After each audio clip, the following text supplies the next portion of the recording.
captain's log, Cape Verde. So after exploring the Canaries Islands, we spent 1 week getting the boat ready, Natalie, Fredrik and I, including deep-clean. We did a lot of victualizing, provisioning. We went to Carrefour and Mercado and we bought lots of stuff and filled into every little hole on the boat. So it's completely chock-a-block full with good Spanish wine and jamon. We also got a lot of flags for the Caribbean, so Fredrik was writing names on the flags and making sure that we knew which way is up, packing those away. Yeah, that was checkout was easy from the Tenerife also. There was no problem. I just went there with all the passports, no issues. Usually I start checking the weather a few days before the passage and before the crew arrives. And the main feature affecting a passage from Tenerife to Cape Verde or across the Atlantic is the location of the Azores high pressure. And it turns out that it's quite south, so it's actually sort of blocking us. It means that we have some areas of low wind and no wind. And also the wind will be from the south, which is of course as usual, wind on the nose. Yeah.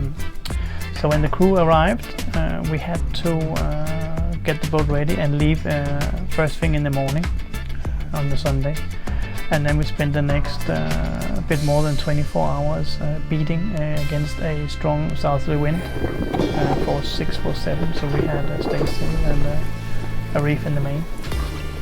As we got around the southwest part of Tenerife, the wind eased off a bit, it came to about 4 or 5, but still on the nose, but it started slowing to veer, going to the west.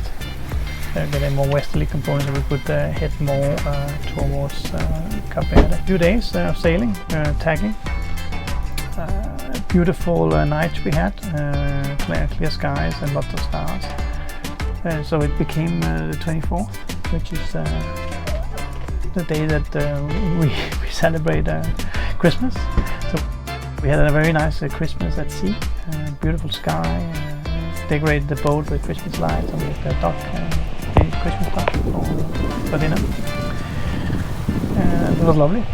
And then also the wind started to go around. We had one 12-hour period where we had to do a little bit of motoring, and then the wind changed and went into a northeasterly, and that was perfect. So then we could pull out the head sail and start sailing downwind towards Cape Verde, doing good speed.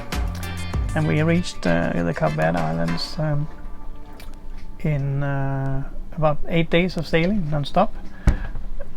We reached the island of Saga, which is the east-north island of the Cape Verde Islands. Yeah, so we had to anchor in the bay there, and Natalie, I remember, did the piloting in, and it was actually quite tricky because some of the buoys were missing.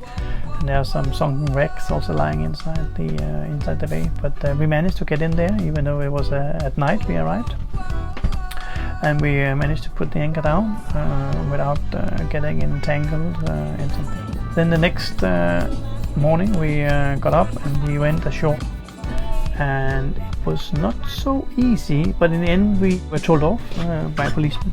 He told us we had to take the dinghy and go to the commercial port, where they had put up a small tent, and here we again waited another half hour, and then a lady came and she took our COVID test.